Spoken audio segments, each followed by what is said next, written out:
Hi everyone and welcome to the Bowls New South Wales Online Member Conference. Great to have you all here with us today and thanks so much for taking the time to join us. Plenty of great content to get through today, plenty of great speakers, and I guess this is our focus and objective on trying to increase our communication, the way we communicate with you, our clubs and our members with regards to the matters that are most important to us here at Bowls New South Wales.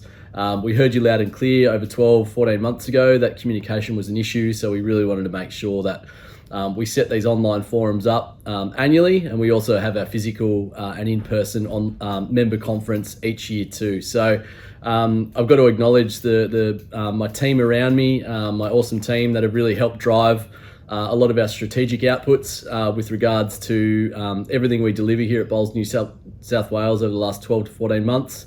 I also wanted to say a big thanks to the board of directors here in terms of their guidance with regards to the implementation of our strategy, and particularly to Dilys, our president, who works incredibly hard behind the scenes. Her ability to onboard me here in the role.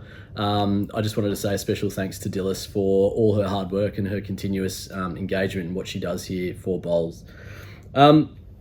My address now, I guess, is a State of the Nation update, just in terms of where we're up to with Bowls New South Wales, the implementation of our strategic plan, the development of our operational plan last year, which links up to our strategic objects with regards to that plan, and a couple other little bits and pieces across the course of the last 12 months.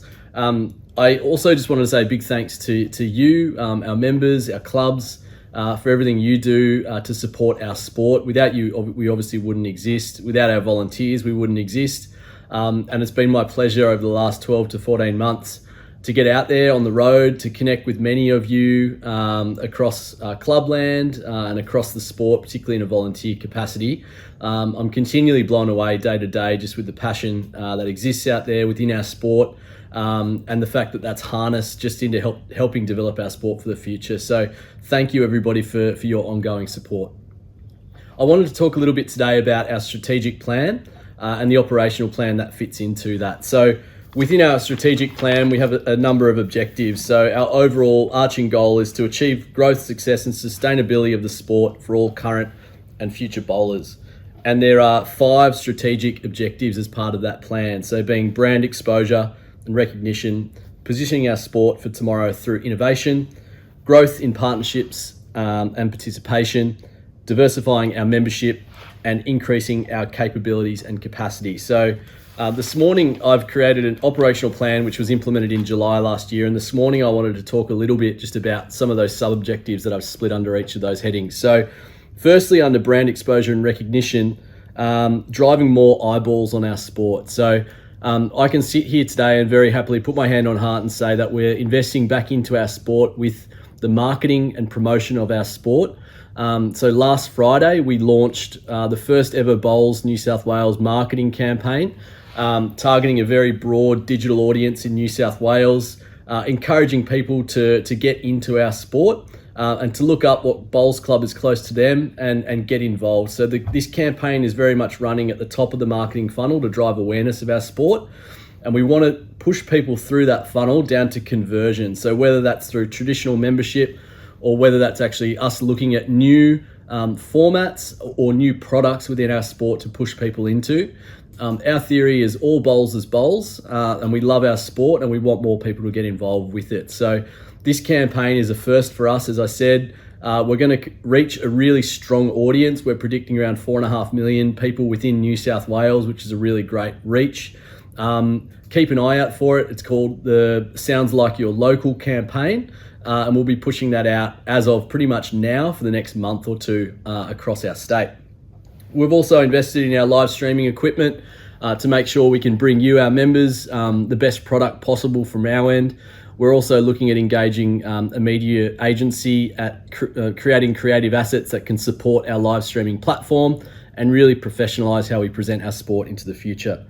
Engaging with key stakeholders has been a critical piece of this plan, particularly around the member conference, which we hosted in November last year and which was a huge success for year one. And thank you to everyone who attended that, because we were just wrapped with how that unfolded. So thank you.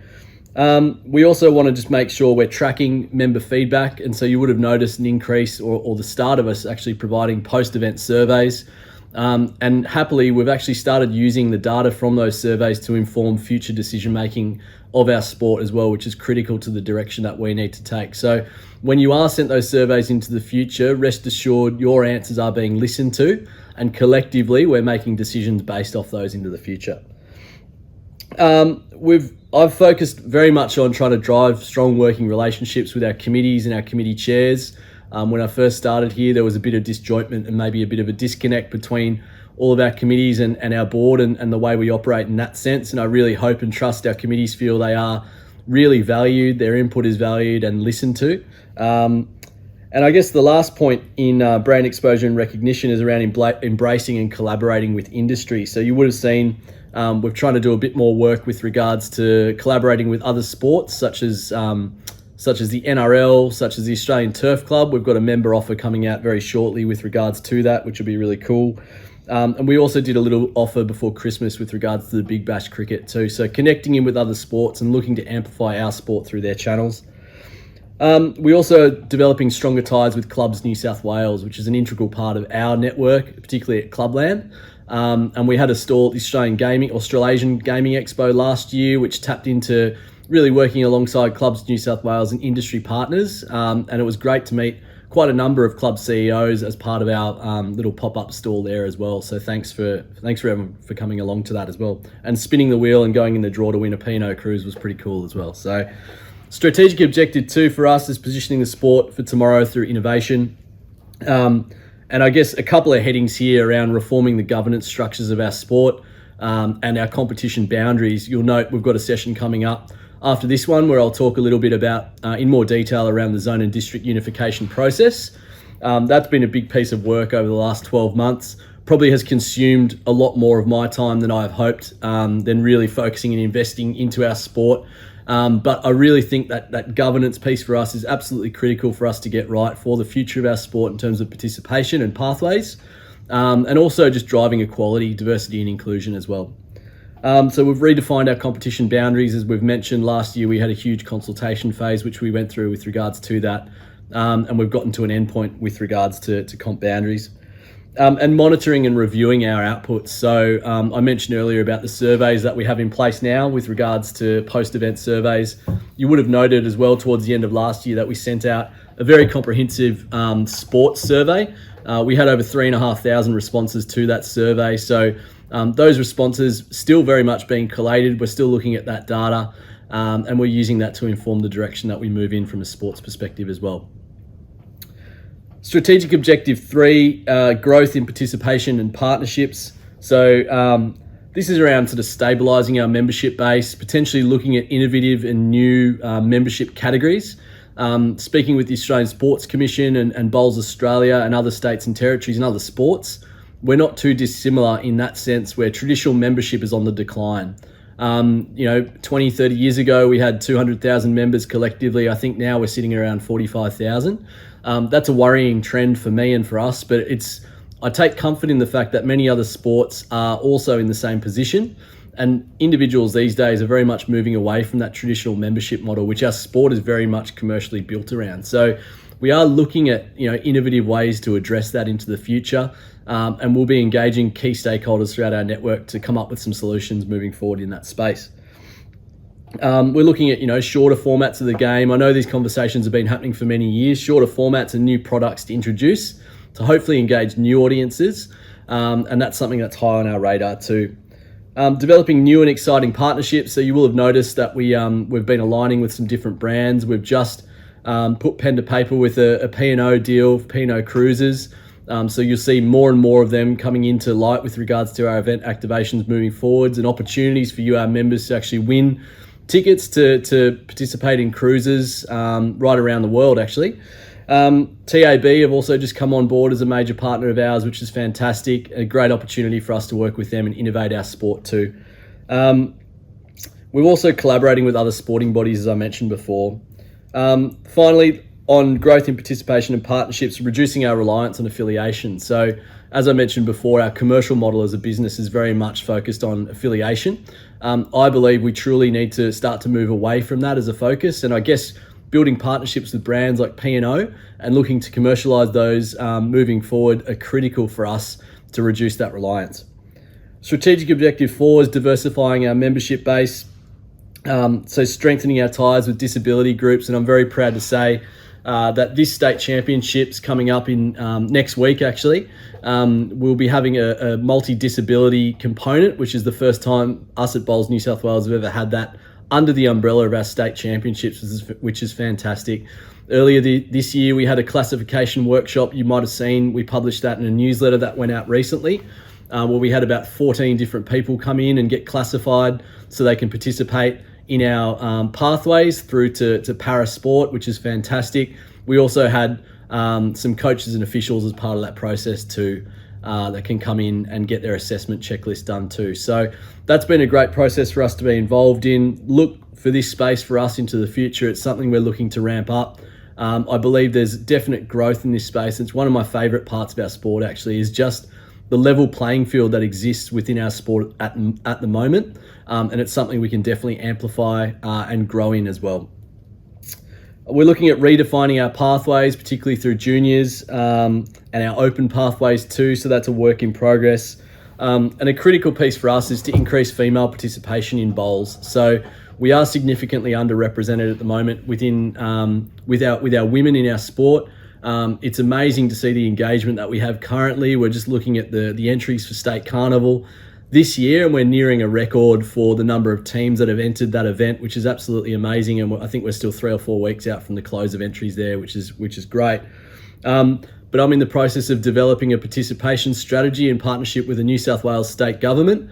We're working through their participation tool and working with an external agency to come up with some key areas we can focus on to make sure we drive female participation moving forward.